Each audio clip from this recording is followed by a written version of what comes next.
Saviez-vous que notre foyer cosmique, la Voie lactée, est si immensément vaste que si nous la comprimions à la taille d'un disque compact, le Soleil serait une particule de poussière des milliards de fois plus petite qu'un grain de sable, et qu'elle contiendrait pourtant des centaines de minuscules particules. Cette simple comparaison nous fait déjà prendre conscience de l'insignifiance de notre échelle individuelle, mais en même temps, elle nous révèle l'étonnante complexité de la structure que nous habitons, un univers dans un autre. Notre voyage de découverte commence juste ici, en dévoilant les couches de ce colossal système stellaire que nous appelons foyer. La Voie lactée est une galaxie spirale barrée, une classification qui à elle seule nous en dit long sur sa configuration générale. Visuellement, si nous pouvions l'observer depuis une distance intergalactique, nous verrions un disque plat avec un renflement central traversé par une barre d'étoiles et d'où émergent de majestueux bras spiraux. Son diamètre est estimé à environ 100 000 années-lumière, bien que des estimations plus récentes suggèrent qu'il pourrait s'étendre jusqu'à 180 000 années-lumière si l'on considère les zones les plus ténues du disque extérieur. Quant à son épaisseur, le disque principal a une moyenne de 1000 années-lumière, mais le bulbe central est beaucoup plus dense et épais, atteignant 20 000 années-lumière dans sa partie la plus large. Imaginez une structure qui s'étend à des vitesses qui défient la compréhension humaine, abritant une quantité d'étoiles qui échappe également à notre intuition. On estime que la Voie lactée abrite entre 200 milliards et 400 milliards d'étoiles, un chiffre qui fluctue à mesure que les astronomes affinent leur méthode de comptage et d'estimation. Mais les étoiles ne sont qu'une partie de l'histoire. La masse totale de notre galaxie est encore plus impressionnante. Elle est estimée à 1500 milliards de fois la masse de notre Soleil, une quantité qui inclut non seulement les étoiles, le gaz et la poussière, mais aussi en composant fondamental et invisible, la matière noire. Cette énigme cosmique qui constitue la majeure partie de la masse galactique est l'une des clés pour comprendre comment notre galaxie, et en fait toutes les galaxies, se maintiennent cohérentes et tournent de la manière dont elles le font. Plongeons maintenant dans les régions spécifiques qui composent cette merveille cosmique. Le premier arrêt est le cœur même de la Voie lactée, le bulbe central, également connu sous le nom de noyau galactique. C'est la région la plus dense et la plus lumineuse de la galaxie, un amas sphéroïdal d'étoiles anciennes, de gaz et de poussière concentrées au centre. Ici, la densité d'étoiles est étonnamment élevée, alors que dans notre voisinage galactique, il n'y a que quelques étoiles par année-lumière cubique. Dans le bulbe central, ce chiffre s'élève à des millions d'étoiles par année-lumière cubique. Cette proximité provoque des interactions gravitationnelles intenses et des phénomènes énergétiques à une échelle colossale. À l'épicentre de ce bulbe se trouve l'une des plus grandes curiosités de l'univers, un trou noir supermassif. Ce colosse cosmique est connu sous le nom de SG Astar et possède une masse équivalente à environ 4 millions de fois celle de notre Soleil. Bien qu'il s'agisse d'un trou noir, ce n'est pas un puits chaotique qui dévore tout sur son passage de manière indiscriminée. En fait, son influence gravitationnelle se limite à une région relativement petite au centre. Cependant, sa présence façonne le comportement des étoiles et du gaz dans son environnement immédiat. L'existence de SG Astar a été confirmée en observant le mouvement d'étoiles individuelles qui orbitent autour de lui à des vitesses extrêmes, certaines atteignant des milliers de kilomètres par seconde. Une autre caractéristique notable du bulbe central est la présence d'une structure de forme allongée, une barre stellaire qui s'étend à travers le centre de la galaxie. Cette barre, composée principalement d'étoiles anciennes, a une longueur estimée à 27 000 années-lumière et est censée jouer un rôle crucial dans le mouvement du gaz et la formation d'étoiles dans la région centrale, agissant comme un entonnoir qui canalise la matière vers le noyau galactique. La barre est une caractéristique commune à de nombreuses galaxies, et sa découverte dans la Voie lactée, grâce à des observations infrarouges capables de pénétrer la poussière, a été une étape importante dans la compréhension de notre galaxie. S'élevant depuis le plan du disque et émanant du centre galactique, les astronomes ont détecté les bulles de Fermi. Ce sont deux énormes structures sphériques de gaz de haute énergie qui s'étendent au-dessus et en dessous du plan du disque galactique. Chacune mesure environ 25 000 années-lumière de diamètre et émet des rayons gamma et des rayons X. On pense que ces bulles sont le résultat de l'activité passée de SGA Star, potentiellement des événements d'accrétion massive de gaz ou des flambées intenses de formation stellaire qui ont expulsé de la matière à grande vitesse vers le halo galactique. Elles témoignent de l'énergie dynamique qui se déploie au cœur de notre galaxie. En quittant le bulbe central, nous rencontrons la caractéristique la plus distinctive de notre galaxie, le disque. C'est la région où réside la majorité des jeunes étoiles, le gaz et la poussière interstellaire et où de nouvelles étoiles se forment activement. Le disque se caractérise par ses bras spiraux, des motifs d'étoiles, de gaz et de poussière qui s'étendent en configuration logarithmique depuis le centre de la galaxie. Bien qu'il soit difficile à cartographier avec précision depuis notre position interne, les astronomes ont identifié au moins 4 bras spiraux principaux et 2 bras mineurs. Les bras spiraux principaux de la Voie lactée incluent le bras de Persée, le bras de Scutum Centaurus, le bras du Sagittaire et le bras de la Croix du Sud Carène. De plus, il existe des bras mineurs comme le bras de la Règle et le bras extérieur qui se trouvent au-delà des bras principaux. Notre propre système solaire ne se trouve pas dans l'un de ces bras principaux, mais dans un bras éperon plus petit qui se ramifie du bras du Sagittaire et du bras de Persée, connu sous le nom de bras d'Orion ou d'éperon local. Cet éperon a une longueur d'environ 10 000 années-lumière et une largeur de 3 500 années-lumière. Dans ces bras spiraux, les conditions sont idéales pour la formation d'étoiles. Les ondes de densité, qui se déplacent à travers le disque galactique plus lentement que les étoiles et le gaz, compriment le matériau interstellaire et déclenchent l'effondrement gravitationnel des nuages de gaz et de poussière. Ce processus donne naissance à de vastes régions de formation stellaire, comme la nébuleuse d'Orion, qui sont des pouponnières stellaires où des milliers de nouvelles étoiles naissent. Ces régions brillent intensément en raison du rayonnement ultraviolet émis par les étoiles massives nouvellement formées, ionisant le gaz environnant et créant les complexes nuages spectaculaires que nous pouvons observer avec des télescopes. Notre propre Soleil, et avec lui tout le système solaire, se situe à une distance d'environ 26 000 années-lumière du centre galactique, dans le bras d'Orion. Nous ne sommes pas immobiles, nous sommes en voyage constant autour du centre de la galaxie. Le Soleil orbite autour du centre de la Voie lactée à une vitesse étonnante de 220 km par seconde. Malgré cette vitesse vertigineuse, un voyage complet autour du centre galactique nous prend un temps extraordinairement long, environ 240 millions d'années. Pour mettre cela en perspective, la dernière fois que le Soleil se trouvait à cette même position sur son orbite galactique, les dinosaures commençaient à peine à dominer la Terre. Cela signifie que notre galaxie a effectué moins de 20 orbites complètes depuis sa formation. Cette orbite n'est pas parfaitement circulaire. Le Soleil se déplace sur un chemin elliptique légèrement ondulé, montant et descendant à travers le plan galactique, complétant une oscillation verticale tous les 30 millions d'années environ.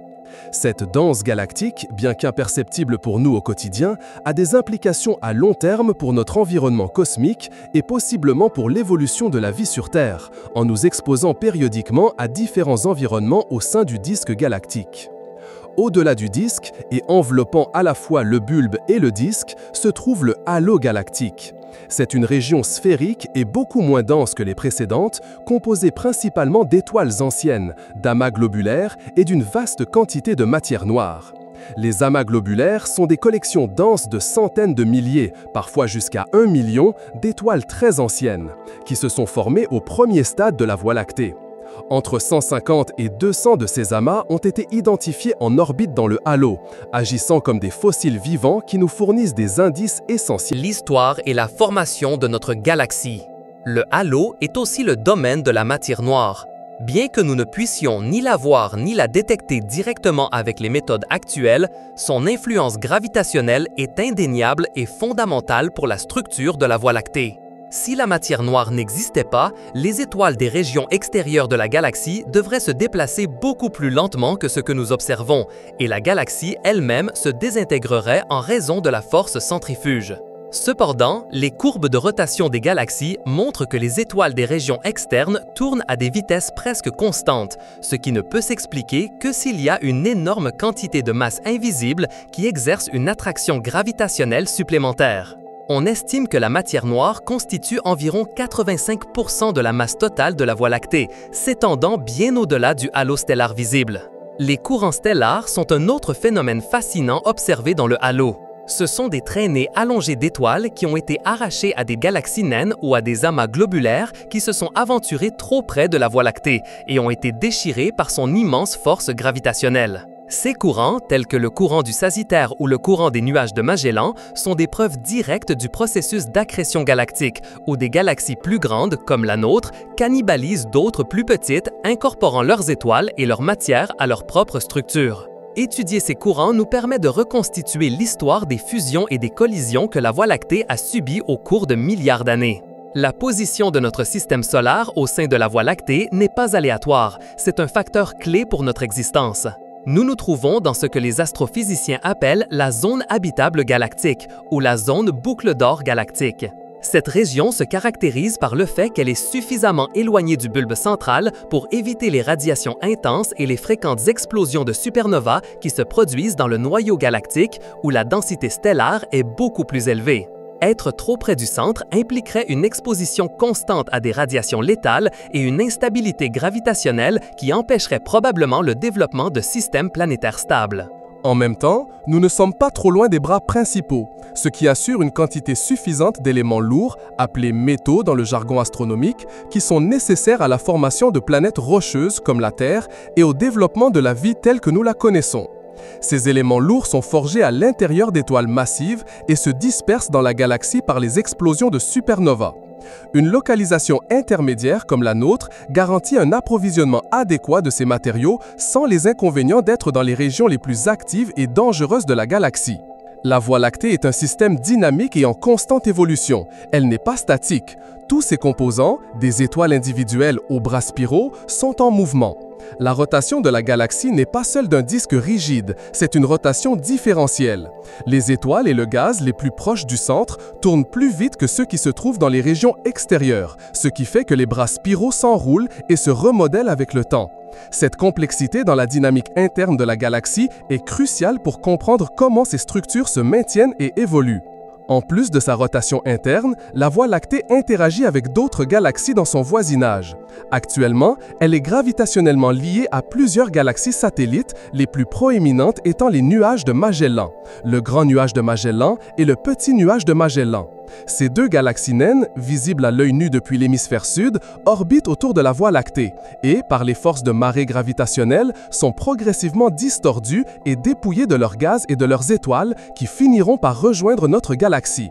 En fait, des courants de gaz s'étendant des nuages de Magellan et se dirigeant vers la Voie lactée ont été détectés. Mais l'interaction la plus dramatique dans le futur de la Voie lactée sera sa collision avec Andromède, la galaxie spirale la plus grande et la plus proche de nous. Andromède s'approche de la Voie lactée à une vitesse d'environ 110 km par seconde. Les modèles astronomiques prédisent que cet événement, qui n'est pas une collision d'étoiles individuelles mais une fusion des deux disques galactiques, commencera dans environ 4,5 milliards d'années. Cette rencontre aboutira à la formation d'une nouvelle galaxie elliptique géante que les scientifiques ont déjà surnommée l'Actomède ou Milkomeda. Au cours de ce processus, les bras spiraux se déformeront, les étoiles seront dispersées et réorganisées, et la formation de nouvelles étoiles s'accélérera en raison de la compression du gaz.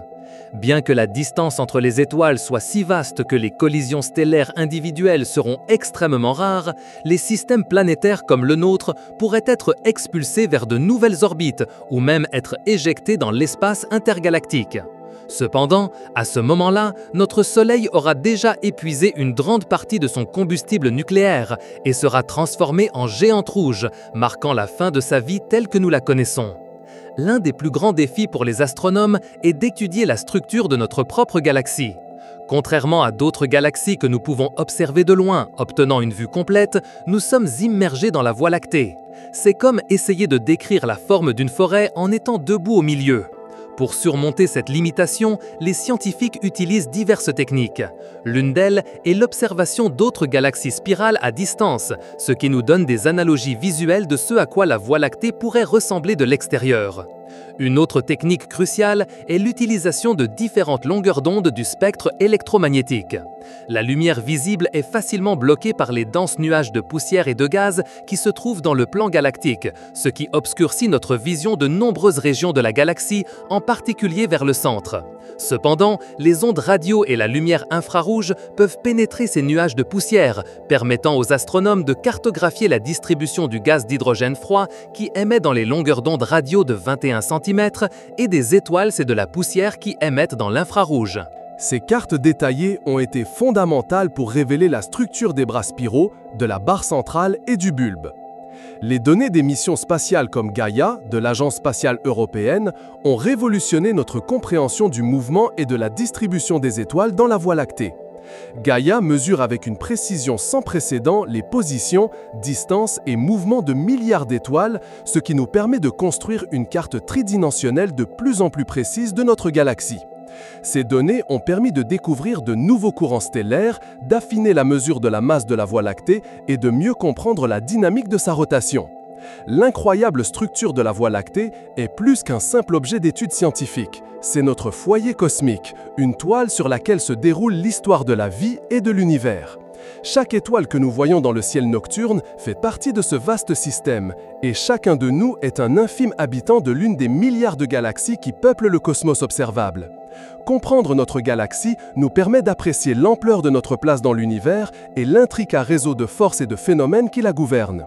C'est la seule galaxie que nous puissions explorer de l'intérieur, la seule dont nous puissions étudier les étoiles individuelles avec autant de détails, la seule où nous puissions sentir le mouvement de ses bras spiraux en expérimentant le cycle des saisons et la seule qui nous offre un laboratoire in situ pour comprendre les processus de formation stellaire, d'évolution galactique et la nature de la matière noire.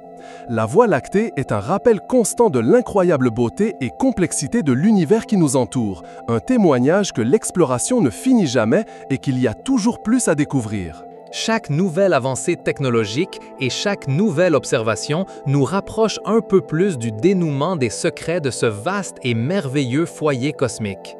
Si cette immersion profonde dans la structure de notre Voie lactée a éveillé ta curiosité et ton désir de continuer à explorer les mystères de l'univers, nous t'invitons à rejoindre notre communauté d'explorateurs. Abonne-toi à la chaîne pour ne manquer aucun de nos prochains voyages cosmiques. Mets un j'aime à cette vidéo si tu l'as trouvée aussi fascinante que nous. Laisse-nous tes commentaires avec tes propres réflexions et questions. Nous adorons les lire et apprendre de vous. Et bien sûr, partage cette vidéo avec ceux qui, comme toi, se sentent attirés par la majesté du cosmos. Continuons d'explorer ensemble.